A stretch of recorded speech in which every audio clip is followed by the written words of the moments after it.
Okay? So let me show you an actual 2D momentum problem, what they actually look like. And that would be like a billiard ball problem. Right? So a real 2D momentum. And you have one of these, so I want to tell you the tricks here to doing it.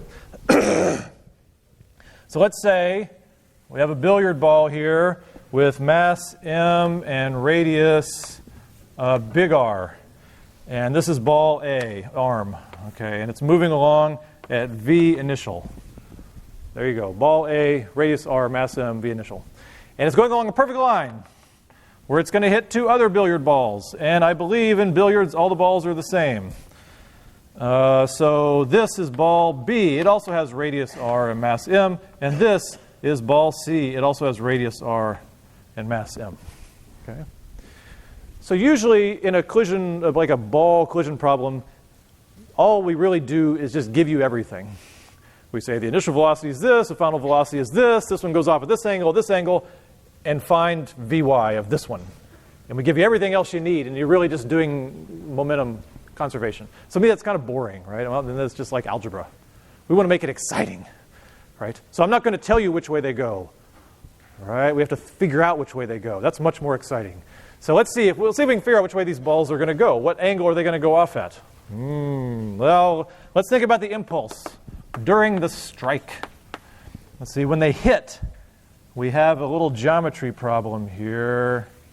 That one, and that one. And we have like a line here. So when they hit, where is the impulse? What kind of a force? It's two solid objects hitting each other. So that's like a normal force. Right? So we have an impulsive normal force. In which way do normal forces go? They go perpendicular to the surface. Let me draw it bigger. Just draw it where you can see it better here.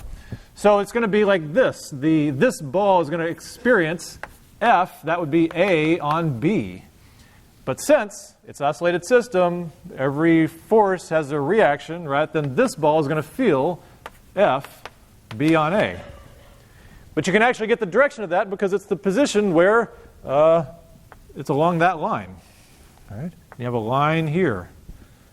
What's the distance to the center of that? That looks like R plus R. Right? So that's 2R along that part of the triangle. What's this distance? R. And that's a 90-degree angle. We can get that angle. Now, is it going to move along this line? The answer is yes, it has to. Right? Because it was sitting here, it wasn't moving at all, and it feels an impulsive force that way. So all I can possibly do is go in that direction. So when you have this sort of symmetric situation of this ball hitting these two balls, you know it's going to go like this. And down here also. Here you're going to have a force on this ball, F A on C. Right? And then you're going to have a reaction force like this. Let me make them look the same. F of C on A. So we actually understand during the collision that's all that happens. And we can get the angle of these forces, can't we? Yeah, we can.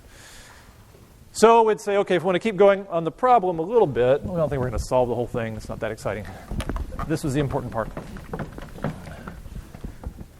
Okay, so after the collision, we have to say what's going to happen. This one is just going to feel a force backwards. And these two are going to go off at that angle that we can actually calculate. So what's this angle?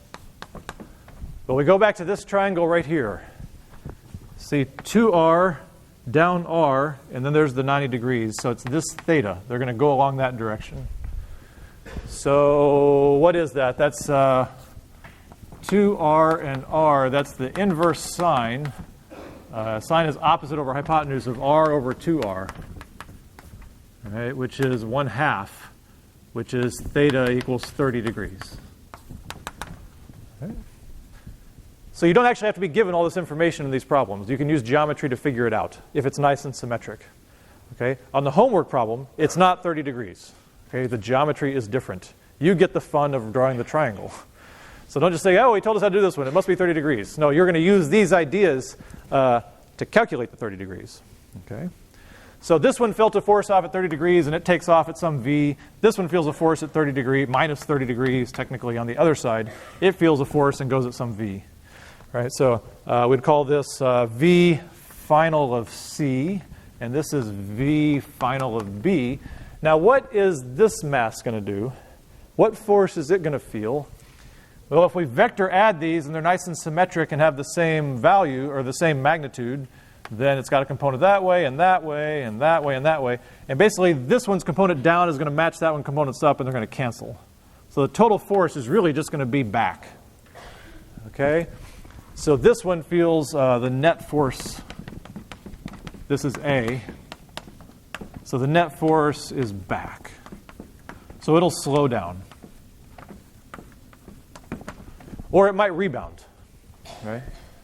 One of three things is going to happen. It's going to hit these. It's either going to just slow down a little bit and keep going. It's going to stop. Or it's going to bounce back. How do we figure out which one it does? We can't. Right? Because we still need... we can't solve this yet because we don't have energy. Right? So we have two unknowns. If you look at this, let's think what the unknowns are.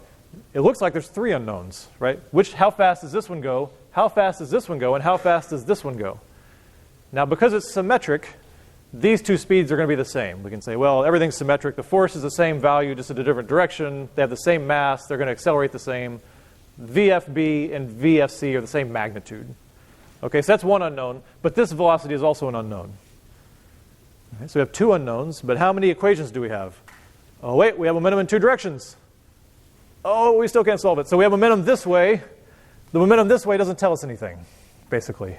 It just tells us that VFB equals VFC, but it doesn't involve this one, so it doesn't help us.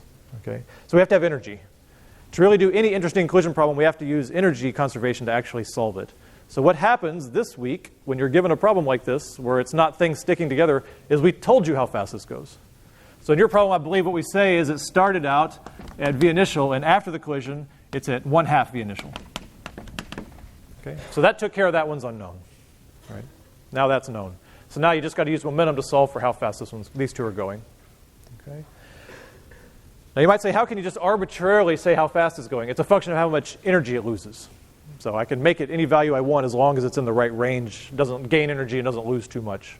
So that's kind of how I set it up. Okay? Anyway, this is a guide on doing that problem, because there's nothing like this in the book. Okay? So you got to get the directions. You're going to be given how fast that's going. But I really didn't want to solve it because we didn't really put any numbers to it. All right? Okay, so I'll see you next week.